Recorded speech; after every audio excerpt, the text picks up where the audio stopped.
3 months after the council session, human military forces had completed their transformation. Every soldier now carried 2 weapons into combat, a plasma rifle as their primary weapon, and a composite bow or crossbow as their secondary. The change had happened faster than anyone expected, driven by news of the Epsilon 9 victory spreading through the ranks. Admiral Samin Kwan stood on the bridge of the destroyer Relentless, watching the tactical display with satisfaction. She commanded a small fleet of 6 ships, escorting a convoy of mining vessels through a disputed sector. Intelligence reports suggested the Drax hegemony might attempt an interception. The Drax were aggressive traders who believed that any cargo passing through their claimed territory belonged to them. They had been growing bolder lately, testing the limits of human patience. Today, they would learn a hard lesson. Contact Admiral, the sensor officer reported. 12 Drax warships dropping out of FTL. They're moving to intercept. Battle stations. All ships maintain formation around the convoy. The Drax ships spread out in a classic attack pattern. They outnumbered the human escorts 2-1 and clearly expected an easy victory. A communication came through, the Drax commander's face appearing on the screen. He had a broad, flat face with 4 eyes arranged in a diamond pattern. Human ships, stand down. The cargo you carry passes through Drax space. You will surrender it or be destroyed. This is a free trade route recognized by the Galactic Council. Soman replied calmly. You have no claim here. The Council is weak. We are strong. Last chance, Admiral. The transmission ended. On the tactical display, the Drax ships began their attack run. All ships, execute defensive pattern Delta, Soman ordered. And prep the lances. The lances were Eugen's latest innovation. Essentially giant crossbows mounted on the exterior of warships, they fired titanium javelins 3 meters long. In the vacuum of space with no air resistance, these projectiles achieved incredible velocities. The targeting computers had been adapted from missile systems, making them frighteningly accurate. The Drax opened fire first, their plasma cannons lighting up space. The human shields absorbed most of the damage, though the Relentless shook under the assault. Soman waited, watching the range close. Fire lances. 20 massive javelins launched from the 6 human ships. They flew silently through space, crossing the distance in seconds. The Drax shields, designed to disperse energy weapons, did nothing against solid titanium traveling at enormous speed. 3 Drax ships suffered immediate hull breaches. Atmosphere vented into space. The remaining ships scattered in confusion, trying to understand what had hit them. Fire again. Target their engines. Another volley of lances. This time the human gunners aimed for specific systems. 2 more Drax ships went dark, their propulsion disabled. The remaining 7 ships tried to retreat, but they were too close now. Launch boarding parties, Soman ordered. Assault shuttles dropped from the human ships, moving fast toward the damaged Drax vessels. The Drax tried to repel them with defensive fire, but the shuttles were small and agile. Inside the lead shuttle, Lieutenant Minho Kim checked his equipment one final time. He carried a plasma rifle on his back and a crossbow in his hands. Around him, 20 Marines did the same. Remember your training, he said over the squad channel. Crossbows in the corridors. Switch to plasma only if you need sustained fire. The shuttle clamped onto a Drax ship's hull. Breaching charges blew open the airlock. The Marines poured in, moving fast through the corridor beyond. Drax soldiers waited for them, weapons ready. They fired plasma bolts down the narrow hallway, expecting the humans to take cover and return fire. Instead, the Marines dropped to one knee and raised their crossbows. 20 bolts flew in perfect synchronization. The Drax had armor, but it was designed for energy dispersion.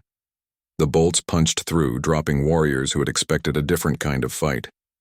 Minho moved forward, his boots magnetic on the deck plates. In zero gravity, the crossbow was even more effective. No recoil, perfect accuracy, and the bolts traveled in perfectly straight lines until they hit something. The Drax tried to adapt, but they had trained their entire lives for energy weapon combat. Physical projectiles confused them. They couldn't hear them coming. Their shields didn't stop them, and the narrow ship corridors gave them no room to maneuver. Within 15 minutes, Minho's team had secured the Drax ship's bridge. The captain, wounded but alive, stared at the crossbow in Minho's hands with something like horror. "What manner of weapon is that?" he asked. "Something old," Minho replied. "Something you forgot about." Back on the Relentless, Soman watched as the remaining Drax ships retreated at maximum speed. They had lost 5 vessels and had 3 more captured. The human convoy continued on its route without losing a single ship. "Get me a secure line to Earth Command," Soman said. "They'll want to hear about this." The Battle of the Crossing, as it became known, sent shockwaves through galactic military circles. The Drax had been considered a serious threat. Their defeat by a smaller human force changed calculations throughout known space. More importantly, it demonstrated that humanity's adoption of ancient weapons was not a desperate gamble. It was a legitimate tactical doctrine. Within weeks, 3 other species approached Earth requesting technology transfers. The Corventhi had already begun producing their own versions of combat bows. Even the peaceful Telmar, who had never started a war in their 1,000-year history, inquired about defensive crossbow systems. On Earth, Eugen worked in his expanded laboratory with a team of 50 engineers. They had moved beyond simple bows and crossbows now. Compound bow systems that could fire 3 arrows simultaneously. Repeating crossbows with 20-bolt magazines. Even experimental designs that combined mechanical propulsion with microthrusters for space combat. "We're just getting started," he told Hana during one of her visits. "There are thousands of years of human weapons development we haven't touched yet. Trebuchets, ballistas, atlatls. Each one could have applications in modern warfare." Hana smiled. The galaxy really should have read more human history before they made that treaty. In the training center that had once been Seoul's Olympic archery stadium, Jiwon Nam taught her 50th class of military archers. Students came from all over Earth and from the colonies, eager to learn the skills that had won at Epsilon 9. "Breathing is everything," she told the new recruits. "Your heart beats, your hand shakes. You must time your release between heartbeats in the still moment when your body is calm." One of the students, a young woman named Yunji, raised her hand. "Instructor Nam, is it true you killed 12 raiders at Epsilon 9? "I did what was necessary to protect my home," Jiwon said. "The same thing any of you would do." On Station Harmony 7, where the Galactic Council met, things had grown tense. Several aggressive species had complained that human weapons were creating instability. The defensive species argued that humanity had found a legitimate tactical innovation. Thelmara found herself in a difficult position. She had authored the original treaty language, and her oversight had created the loophole. Some council members wanted her to resign. Others suggested the entire military doctrine of energy weapons needed to be reconsidered. Bexon, the Corventhi observer, had become an unofficial liaison between Earth and several other species. He visited Teho regularly now, discussing military theory and tactical applications. "Your species has done something remarkable," he said during one meeting. "You've changed the nature of galactic warfare without firing a single shot in aggression." "We just wanted to defend ourselves," Teho replied. "And in doing so, you've made everyone else reconsider what they thought they knew about combat. The Drax will not be the last to test you, but after what happened to them, I suspect the tests will be fewer and more cautious." Teho looked out the window of his office at the Seoul skyline. In the distance, he could see the training center where hundreds of soldiers learned to shoot bows. Factories hummed with production. Research labs developed new variations on ancient themes. The galaxy had tried to disarm humanity. Instead, they had forced humans to remember their oldest skills that had kept the species alive through ice ages and wars, through centuries of struggle and survival. "We're not going back to the old ways," Teho said. "We're combining them with the new. Plasma rifles and longbows, energy shields and carbon fiber arrows. That's the human way. We don't abandon what works just because it's old." "The Council is learning that," Bexin said. "Slowly and painfully, but they're learning." A message came through on Teho's console. It was from Admiral Somin, reporting another successful engagement. The Valkyrie had tried to raid a different human colony. They had retreated after the first volley of arrows, not even bothering to fight. Word had spread. The humans were not helpless. The humans had adapted. And the humans remembered everything their ancestors had learned about war. Taiho smiled and began composing his report to Earth Command. The refined weapons accord remained in effect. Human projectile weapons were still banned, but mechanically propelled projectiles were now standard equipment across every human military unit. The galaxy had made a mistake. They had assumed humanity would simply accept the terms they were given. The emergency session of the Galactic Council had been called with unusual speed.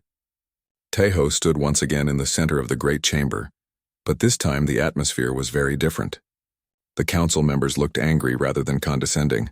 Thelmara's crystalline form pulsed with a harsh red light instead of its usual soft rainbow.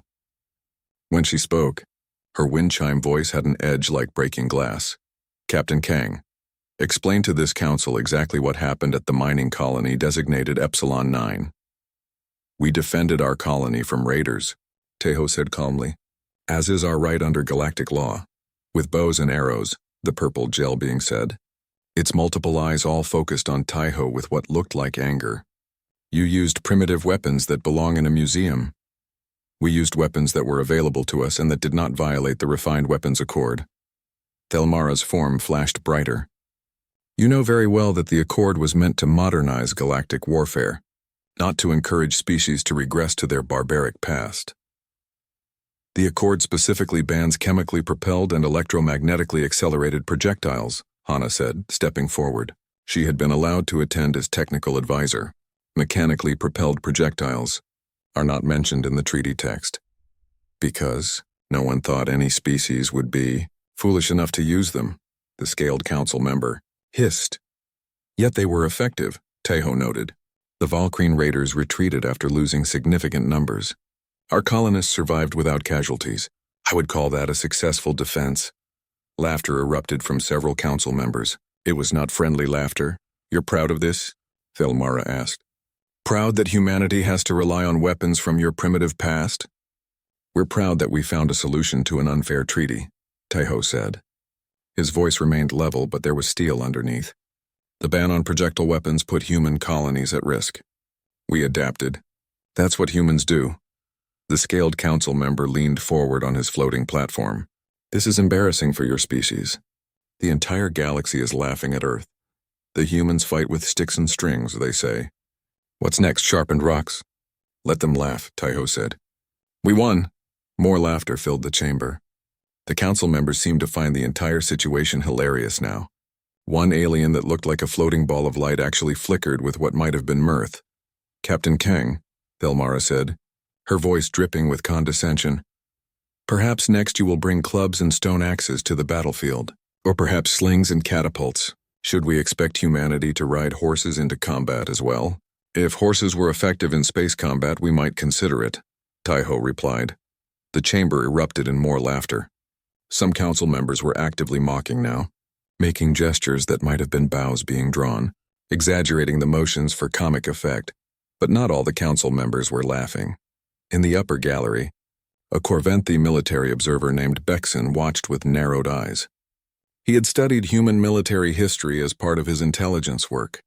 He knew something the council members had forgotten in their amusement. Humans were dangerous when underestimated. This is ridiculous, the Gel being said. Captain Kang, we will amend the treaty immediately to close this loophole. All projectile weapons, regardless of propulsion method, will be banned. That requires a unanimous vote, Hana said quickly, as specified in Section 7 of the Treaty Modification Protocols. Thelmara's form dimmed slightly. Yes, of course. A mere formality. We will call the vote. Earth votes no, Taiho said immediately. Silence fell across the chamber. The laughter died away. What did you say? Thelmara asked. Earth votes no. We will not support an amendment that would ban mechanically propelled projectiles. You cannot be serious. We're completely serious, Hana said. She pulled out her tablet and began displaying technical data. Mechanically propelled projectiles have several advantages in specific tactical situations. They're silent, which makes them ideal for stealth operations. They require no power source, which means they never run out of ammunition in the field. They leave no energy signature, which makes them undetectable by most sensors. And as the Epsilon 9 incident proved, they're effective against energy shields. The council members looked at each other in confusion. This was not how they expected the session to go. Captain Kang, Thelmara said, her voice becoming harder. Earth is a young species. You have been part of the galactic community for less than a century. Do not make the mistake of thinking you can dictate terms to civilizations that have existed for millions of years. We're not dictating terms, Taiho said. We're simply exercising our right to vote. The treaty requires unanimous approval for amendments. Without Earth's agreement, the amendment fails. A new voice spoke up. It belonged to a council member who had been silent until now. A being that looked like a collection of floating stones held together by some invisible force. The human makes a valid point. Our own sensors cannot detect these mechanical weapons. If our enemies were to adopt them, we would be vulnerable. The Corventhi military has already begun analysis of the Epsilon 9 engagement, Bexon called out from the gallery. Our shields would be equally ineffective against physical projectiles. Now the other council members looked worried. The laughter had completely died away. This is your fault, the scaled council member said, pointing at Thelmara. You insisted on such specific language in the treaty. You left this loophole open. How was I supposed to know the humans would regress to throwing rocks? Thelmara shot back. They're not rocks, Hana said calmly. They're highly advanced projectiles made from carbon composites and titanium alloys, equipped with smart targeting systems and variable payload options. Calling them primitive is like calling a starship a fancy wagon. One of the quieter council members, a being made of shifting shadow, spoke in a whisper that somehow carried through the entire chamber. Perhaps we have been too hasty in our judgment. If these weapons are effective, might they not have tactical applications we have overlooked? Absolutely not, Thelmara said. We are civilized species. We do not use such crude methods. The Valkyrian would disagree, Taiho said. After their defeat at Epsilon 9, they've stopped raiding human colonies. Word has spread that we have weapons their shields cannot stop. We've actually improved security in our sector. Through fear and barbarism, the purple gel being muttered. Through effective defense, Hana corrected, which is all any military really wants. The council members argued among themselves for nearly an hour. Some wanted to pressure Earth into accepting the amendment. Others pointed out that Earth had a legal right to refuse. A few even suggested that perhaps mechanical projectiles weren't as primitive as they had assumed. Finally, Thelmara called for order. This council cannot force Earth to accept an amendment they oppose. However, we strongly encourage Captain Kang to reconsider this position. The use of such weapons damages humanity's reputation among civilized species. Our reputation will recover, Taiho said. Our colonists' lives would not. As the session ended and the platforms began to float away, Taiho noticed several council members conferring quietly with their military advisors. They were taking this more seriously than they wanted to admit. In the corridor outside the chamber, a figure approached Taiho and Hana. It was Bexon, the Corventhi observer. Captain Kang, a moment of your time? Of course. Bexon's scales shifted to a respectful blue color. My government would like to discuss a potential technology exchange. Your mechanical projectile weapons for some of our shield technology. Taiho and Hana exchanged glances. The council won't like that. Hana said. The council doesn't need to know immediately, Bexon replied.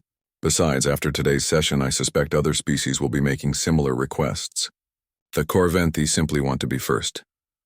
As they walked away from the council chamber, Taiho allowed himself a small smile. The galaxy had tried to laugh at humanity. Instead, they had learned an important lesson. Never underestimate a species that refuses to stop adapting. Back in the chamber, Thelmara stood alone, her crystalline form flickering with uncertainty. The humans had outsmarted them with weapons older than spaceflight itself. What else, she wondered, were the humans capable of? The mining colony on Epsilon 9 sat on the edge of human-controlled space. A cluster of domes and equipment on a barren moon, rich with rare minerals. 3,000 people lived there, most of them miners and their families.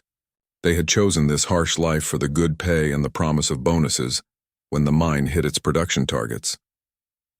Commander Do-Hyun Lee stood in the colony's control center, watching the sensor displays with growing concern.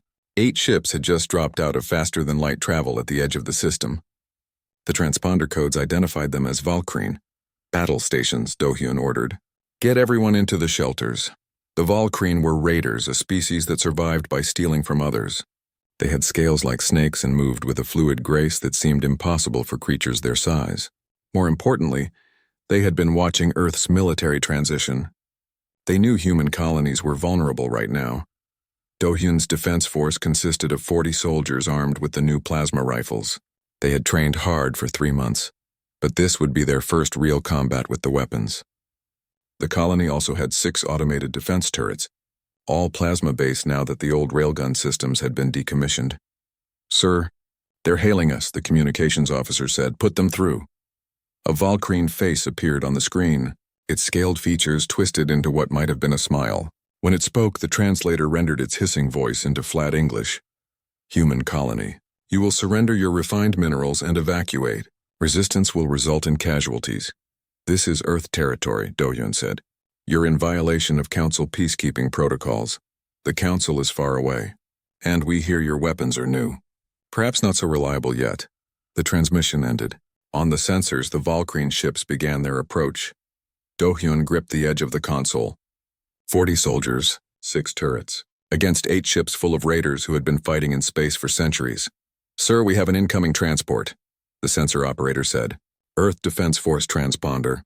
It's the Corvette Indomitable." Hope flared in Do-hyun's chest. Reinforcements. The Indomitable dropped into orbit above the colony, positioning itself between the miners and the approaching raiders. A communication came through immediately. "Commander Lee, this is Captain Taiho Kang. Hold your position. Help is on the way." A shuttle launched from the Indomitable, moving fast despite the Valkyrie ships closing in. It landed in the colony's main hangar with minutes to spare before the attack began. Do-hyun ran to the hangar to meet whoever had come to help. The shuttle's ramp lowered and Taiho Kang walked out, followed by 2 other people. One was a woman with gray in her hair, the other a young man carrying equipment cases. "Captain Kang," Do-hyun said, saluting. "We're glad to see you, but I'm not sure what 40 more soldiers will accomplish." "We didn't bring soldiers," Taiho said. "We brought something better." The young man who introduced himself as Yu-jin opened the equipment cases. Inside were weapons that looked like they belonged in a museum. Long curved pieces of wood and carbon fiber. Strange mechanical devices with heavy strings. "Are those bows?" Do-hyun asked, unable to keep the disbelief from his voice. "Longbows and Crossbows," the woman Hana said. "And they're going to save your colony." "You're joking." "The Valkyrie use energy shields," Taiho explained. "Their technology reflects and disperses plasma bolts. It's very effective. But physical projectiles? Those go right through." Do-hyun wanted to argue, but the first explosion rocked the colony. The attack had begun. "No time for debate," Taiho said. "Get your best shots to the armory. We need to distribute these weapons now." They ran through the colony corridors as more explosions shook the walls. In the armory, Do-hyun's soldiers stared at the ancient weapons with confusion. "I know it looks strange," Hana said, raising her voice to be heard over the alarm sirens. "But trust us. Crossbows are simple. Load the bolt here, aim down these sights, pull the trigger. The weapons will do most of the work for you." One of the soldiers spoke up. "I used to do archery in high school." "What's your name?" Hana asked. "Jiwon Nam, ma'am. You're about to become a war hero. Take a longbow. Show the others how it's done." The Valkyrie raiders breached the outer dome within minutes. They came through in full combat armor, their shields glowing with captured plasma energy. Do-hyun's soldiers fired their plasma rifles, but most of the bolts splashed harmlessly against the shields. Then Jiwon stepped forward with her longbow. She drew the string back smoothly, a motion her muscles remembered from years ago. The arrow sat on the rest, its carbon fiber shaft gleaming. She aimed at the lead Valkyrie, exhaled, and released. The arrow flew straight and true. It passed through the energy shield like the shield wasn't even there. The Valkyrie raider stumbled back as the arrow punched into its armor. For a moment, everything stopped. Raiders and defenders alike stared in shock. Then Taiho shouted, "Fire!" 20 crossbows released their bolts. The Valkyrie shields, designed to stop energy weapons, did nothing against physical projectiles.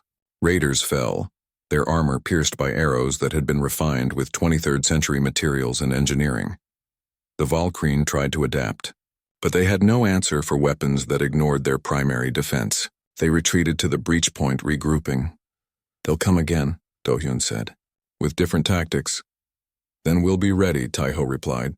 The second wave came fast. The Valkyrie had disabled their shields to move faster, relying on their armor and numbers instead.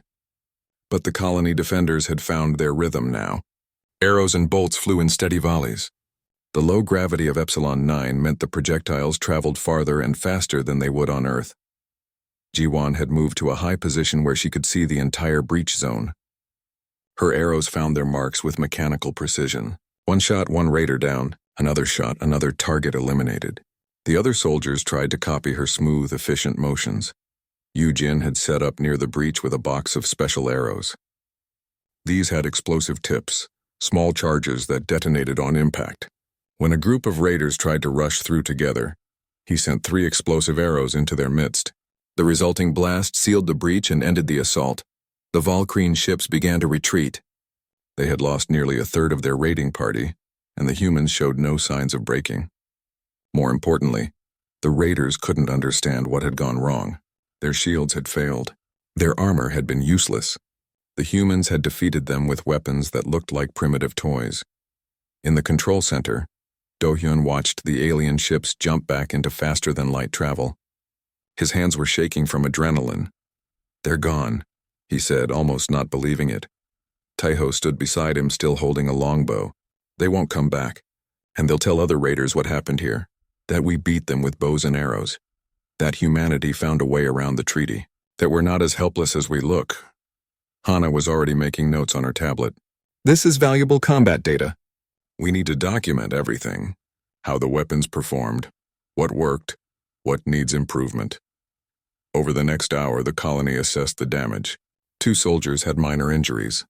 The outer dome needed repairs, but everyone had survived. 3,000 people had been saved by weapons that the Galactic Council considered beneath civilized warfare. Jiwan approached Taiho, still carrying her longbow. "Captain, I never thought my high school archery club would become useful like this." "You saved a lot of lives today," Taiho said. "How would you feel about training others?" "I'd be honored, sir." As the Indomitable prepared to depart, Do-hyun shook Taiho's hand. "Thank you, Captain. I thought we were finished." "Humanity is never finished," Taiho said. "We just find new ways to fight." News of the Battle of Epsilon 9 spread through human space within days. Other colonies requested bow weapons. Defense stations began setting up archery ranges.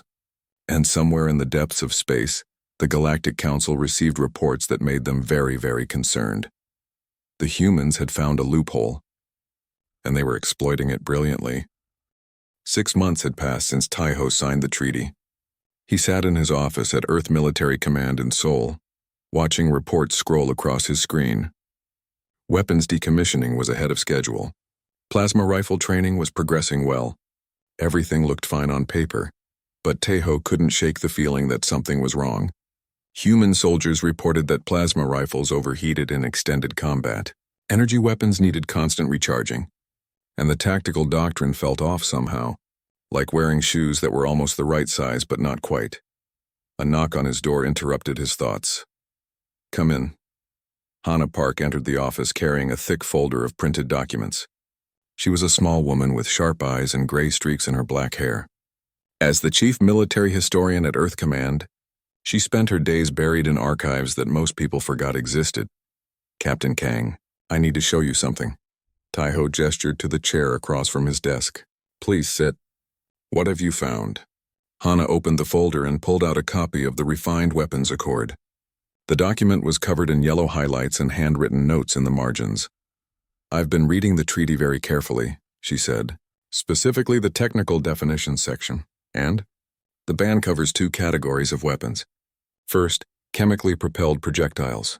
That means anything using gunpowder or similar explosives. Second, electromagnetically accelerated projectiles. That covers railguns and coil guns." Taiho leaned back in his chair. "Yes, I know. That's everything we had." "Not everything," Hana said. A small smile played at the corners of her mouth. "The treaty doesn't mention mechanically propelled projectiles." "Mechanically propelled?" Taiho frowned. "What does that mean?" Hana pulled out another document, this one showing an old illustration. It depicted a man in medieval armor drawing a longbow. "Bows and arrows, Captain. Crossbows, slings, atlatls. Any weapon that uses mechanical tension or leverage to launch a projectile. The aliens never thought to ban them because they considered them too primitive to mention. Taiho stared at the illustration. Then he started to laugh. It was a short, sharp sound that held no humor. You're telling me we can use bows? Like Robin Hood? Exactly like that. And before you dismiss the idea, let me show you some historical data. Hana spread more documents across the desk, pages filled with numbers and charts and old battlefield reports. English longbows had an effective range of 200 yards. A skilled archer could shoot 12 arrows per minute. The arrows could penetrate plate armor at close range. Medieval crossbows were even more powerful, capable of punching through the heaviest armor of their time. That was medieval armor, Taiho said. Modern body armor is much more advanced. True, but consider this. Most modern armor is designed to stop bullets and plasma bolts.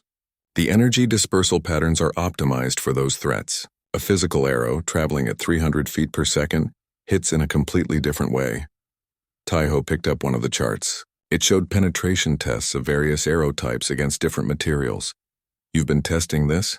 In secret, yes. With your predecessor's approval before she retired. We've been running simulations for the past 3 months. Hana pulled out her tablet and brought up a video. It showed a carbon fiber arrow being shot at a piece of modern body armor in a test lab. The arrow punched straight through. That armor is rated to stop plasma rifle shots, Hana said quietly. But it's vulnerable to physical penetration. The aliens use similar protection. Taiho watched the video again. His mind was racing now, thinking through possibilities. What about range? Accuracy? In zero-gravity or low-atmosphere environments, arrows would actually travel farther than on Earth. No air resistance. And with modern materials, we can make bows far more powerful than anything medieval archers had. Another knock on the door. A young man entered without waiting for permission. He wore the insignia of the engineering corps and carried an excited energy that filled the room. Historian Park said I should come right away, he said. I'm Yujin Cho from the Advanced Weapons Development Lab. Lieutenant Cho, Taiho said. What can I do for you? Yujin set a long case on the desk and opened it. Inside lay what looked like a crossbow, but made from materials that gleamed like starship hull plating. This is a prototype. Carbon composite limbs, titanium frame. Smart targeting system integrated into the stock. It can fire a bolt with enough force to penetrate 3 inches of standard hull plating. Taiho picked up the weapon. It was surprisingly light. You made this in 3 months? Once Historian Park brought the idea to our lab, we couldn't stop working on it, Yujin said. His words tumbled out fast, full of enthusiasm. Captain, the possibilities are incredible. We can use micro-thrusters on the arrows for course correction. We can add explosive tips, tracking devices, EMP payloads. And the best part? These weapons are completely silent. No muzzle flash, no energy signature. Perfect for stealth operations. Taiho stood and walked to the window. Outside, he could see the training grounds where soldiers practiced with their new plasma rifles. They looked competent enough. But Hana was right. Something felt off about abandoning thousands of years of human weapons development. We'd need to manufacture them in secret, he said, thinking out loud. If the Council finds out before we have enough weapons deployed, they might amend the treaty. I've already identified 6 factories that could be retasked, Hana said. They're listed as producing sporting equipment for civilian use. Archery is a legal sport under galactic law. How many could we produce? If we start now, 50,000 longbows and 30,000 crossbows within 6 months. More after that as we refine the manufacturing process. Taiho turned back to face them. Hana looked determined. Yujin looked excited. Both of them believed this could work. We'd need to train soldiers to use them. I've already contacted the Korean National Archery Team, Hana said. They've agreed to help develop training programs. Some of our soldiers have recreational archery experience. It's not as difficult as you might think. A crossbow especially can be learned in a few days. And you're both certain this doesn't violate the treaty? I've had 3 different legal experts review the wording, Hana said. All 3 agree. Mechanically propelled projectiles are not covered by the ban. Taiho looked at the crossbow on his desk.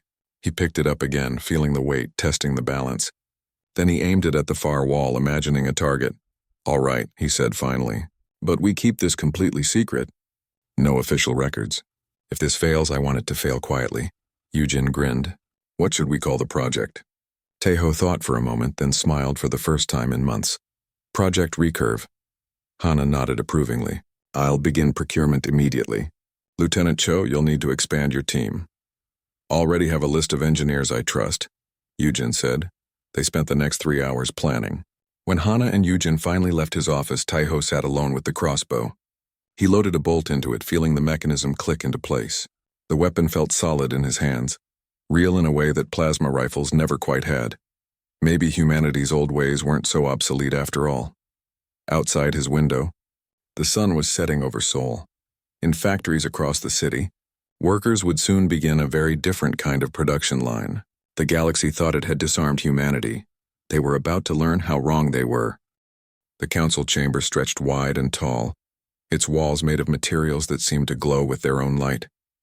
Captain Taeho Kang stood in the center of the massive room, feeling small under the watchful eyes of 12 different alien species. Each one sat on a platform that floated in the air, arranged in a circle around him. Some of the aliens looked almost human. Others were so strange that Taiho had trouble understanding where their faces ended and their bodies began. He wore his Earth Defense Force uniform, the dark blue fabric pressed and perfect. The silver captain's insignia on his collar caught the light as he shifted his weight. In his hands he held a data tablet that felt suddenly very heavy. Thelmara spoke first. She was a being made entirely of crystal, her body refracting light into rainbow patterns across the floor. When she spoke, her voice sounded like wind chimes in a gentle breeze. Captain Kang, the Galactic Council has reached its decision. The Refined Weapons Accord will take effect immediately. All member species must comply. Taeho cleared his throat. Counselor, I must protest again. Humanity has spent centuries developing our ballistic technology. Our projectile weapons are reliable, effective, and well understood by our military forces. A rippling laugh came from one of the other council members. This one looked like a floating blob of purple gel with dozens of eyes scattered across its surface. Captain, your species still uses chemical explosions to throw metal at your enemies. This is the technology of cavemen. With respect, Taiho said, keeping his voice level. Our railguns use electromagnetic acceleration. They're quite advanced. Thelmara's crystalline form seemed to brighten. Captain Kang, we are not trying to insult your species. We understand that humanity is still young in galactic terms, but you must understand our position. Every civilized species in the galaxy has moved beyond throwing rocks at each other. They're not rocks, Taeho began, but Thelmara raised what might have been a hand. The principle is the same. You accelerate a physical object toward your target. Whether you use exploding powder or magnetic fields, it is fundamentally crude. Energy weapons are clean, efficient, and precise. They represent the future of civilized warfare. Another council member spoke up. This one was covered in scales that shifted color like oil on water. The human delegate should consider himself fortunate. We are allowing Earth 2 full standard years to transition to approved weapon systems. Many species have offered to share their energy weapon technology with you. Taiho looked down at his tablet. He had argued for 3 days straight. He had presented data, combat reports, efficiency studies. Nothing had worked. The other 11 species on the council had already voted. Earth was the last to sign. If we don't sign, Taeho asked, though he already knew the answer. Then Earth will be classified as a non-compliant species, Thelmara said. Her voice lost its musical quality, becoming flat and cold. You will lose access to galactic trade routes. Your colonies will receive no support from Council peacekeeping forces. And should any hostile species attack Earth territories, the Council will consider it an internal matter. In other words, Earth would be alone, completely alone in a galaxy full of threats. Taeho thought about the mining colonies on the frontier. He thought about the trade ships that brought rare minerals back to Earth. He thought about the defense stations that protected human space, stations that relied on supplies from galactic markets. I need to contact Earth Command, he said finally. Of course, you have 1 standard hour. The council members' platforms floated backward, giving Taeho space. He walked to the communication alcove at the edge of the chamber and activated his secure link to Earth. Admiral Park's face appeared on the screen. She looked tired. Captain Kang, tell me you have good news. No, ma'am. They won't budge. It's sign the accord or face complete isolation. The Admiral closed her eyes for a long moment. When she opened them again, Taiho could see the defeat there. We can't survive isolation. Not with the Valkyrie raiders active in the frontier zones. Not with our economy so dependent on galactic trade. I know, ma'am. Then sign it. We'll adapt. Humanity always adapts, the connection ended. Tejo stood in the alcove for another few minutes, staring at the blank screen. Then he walked back to the center of the chamber. Earth will sign the refined weapons accord, he announced. Thelmara's crystalline form seemed to glow brighter, pleased. A wise decision, Captain. The galaxy welcomes Earth's commitment to civilized warfare. Tejo placed his thumb on the tablet's biometric scanner. The device beeped, confirming his identity and his authority to sign on behalf of Earth. The treaty document glowed green, then disappeared as it transmitted to every corner of galactic space. Earth Defense Force will begin decommissioning all projectile weapons immediately, Tejo said. His voice sounded hollow to his own ears. We request technical assistance in transitioning to energy-based weapon systems. Of course, the Scaled Council member said. We will send advisors and equipment specifications. In 2 years, your military will be properly equipped. Properly equipped. The words made Tejo's jaw tighten, but he said nothing. This council session is concluded, Thelmara declared. Captain Kang, Earth has made the right choice today. In time, you will see the wisdom of this decision. The platforms began to float away, carrying the council members toward the exits. Soon Tejo stood alone in the enormous chamber. He looked down at his tablet, which now displayed the signed treaty document. Somewhere on Earth, weapons factories would start shutting down. Armories would begin the long process of destroying millions of firearms, artillery pieces, and railgun systems. Centuries of military tradition and knowledge would be thrown away. Tejo had been a soldier for 20 years. He had carried a plasma rifle before, during joint training exercises with alien forces. The weapons were effective enough, but there was something reliable about a good old-fashioned gun, something solid and dependable. He shook his head and walked toward the exit. There was no point dwelling on it now. Orders were orders and treaties were treaties.